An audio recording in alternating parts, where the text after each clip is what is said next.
लेकिन मतदाता बिल्कुल एनडीए के पक्ष में है, इंडिया गठबंधन के पक्ष में नहीं है। तो लालू यादव का काम ही है बैठ के भ्रम फैलाना। द्वारा बुलाए गए बैठक में शामिल हुए, लेकिन लालू यादव एक भी बैठक में शामिल नहीं हुए। यही है पिछड़ों के प्रति इनका दर्द। ग्रुप जो सोचता है वो करता है, आपके अपने सपनों का आशियाना। नमस्कार, भारत लाइव देख रहे हैं आप। मैं वेद सिंह। लोकसभा चुनाव का माहौल है। इस बीच आज बिहार में तीसरे चरण का चुनाव मतदान भी चल रहा है। इसी बीच आज लालू प्रसाद यादव की तरफ से बहुत बड़ा एक जो बयान है वो निकलकर सबके सामने आता है। उन्होंने कह दिया है कि मुस्लिम समाज को भी आरक्षण मिलना चाहिए। तो इन्हीं सब तमाम मुद्दों पे बातें करने के लिए अभी हमारे साथ मौजूद हैं जनता दल यूनाइटेड के प्रदेश प्रवक्ता निहुरा प्रसाद यादव जी। पहले तो स्वागत है आपका। धन्यवाद। अभी लालू प्रसाद जी के तरफ से एक बहुत बड़ा बयान आता है। आप लोग अभी आरक्षण के मुद्दों पे बात भी कर रहे हैं। उन्होंने साफ तौर पे कह दिया कि मुस्लिम समाज को भी आरक्षण मिलना चाहिए। क्या कहेंगे इस पे? अब तो इतने बड़े नेता लालू जी हैं जी, लेकिन मुझको लगता है कि न संविधान पढ़ा उन्होंने और न मंडल कमीशन की अनुशंसा पढ़ने का काम किया। मंडल कमीशन ने अनुशंसा किया है कि जो सामाजिक और शैक्षणिक दृष्टिकोण से गैर हिंदू पिछड़े हैं उनको भी आरक्षण मिलना चाहिए, और उसके आधार पर पूरे देश में जो गैर हिंदू पिछड़े हैं सामाजिक और शैक्षणिक दृष्टिकोण से उनको आरक्षण मिला है। तो लालू जी भ्रमित कर रहे हैं लोगों को। जी, तो अभी एक तरफ देखा जाए तो तीसरे चरण का मतदान भी चल रहा है। इस बीच ऐसा बात आना, इससे क्या कुछ मतलब खासा जो वोटर थे उनको शायद लुभाने का भी कुछ कोशिश किया जा रहा हो? देखिए, इनका काम है वोटरों में भ्रम फैलाना। हम सवाल पूछना चाहते हैं कि मंडल कमीशन का गठन हुआ था जी, और जिस समय मंडल कमीशन राज्यों में घूम रहा था या सांसदों का बैठक बुलाया था, बिहार से लालू यादव क्यों नहीं शामिल हुए थे जी?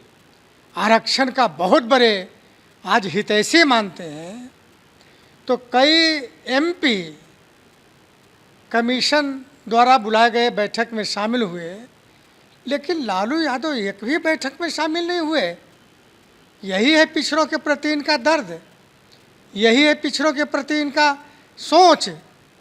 लालू यादव तो एक कहावत है ना कि भाग से शिखरवे टूट गया, तो ये मंडल कमीशन लागू हो गया इनके भाग से, तो नेता लोगों ने मान लिया।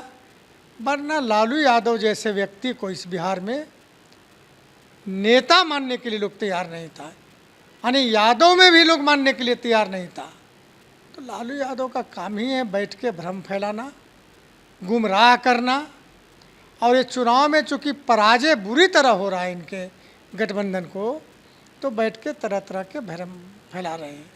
चलिए, मेरा एक आखिरी सवाल रहेगा आपसे। तीसरे चरण का मतदान चल रहा है, क्या लगता है कि 40 की 40 पे जो आप बातें कर रहे हैं, तो इस बार भी जनता का सपोर्ट रहेगा इंडिया गठबंधन को या फिर एनडीए गठबंधन को? क्या कहेंगे? इंडिया गठबंधन कहीं है नहीं, भले ही थोथी दलील दे दें, लेकिन मतदाता बिल्कुल एनडीए के पक्ष में है, इंडिया गठबंधन के पक्ष में नहीं है।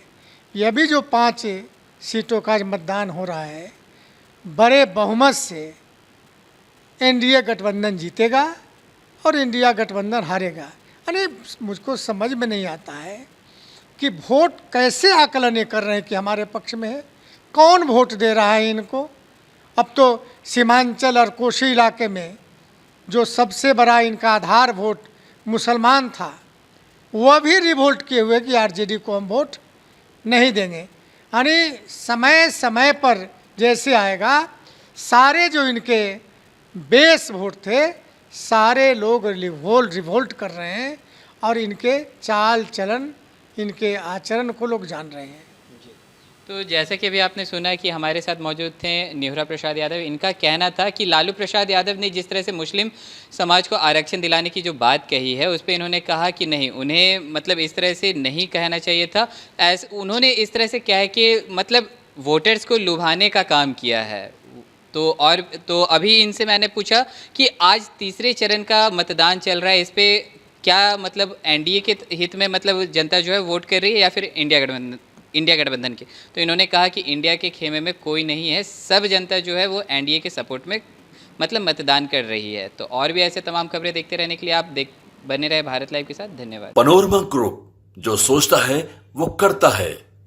अगर ये वीडियो पसंद आई और वह बिहार के राजनीति और बिहारियत से सरोकार रखेनी तो सब्सक्राइब बटन दबा के चैनल के सब्सक्राइब कर ली।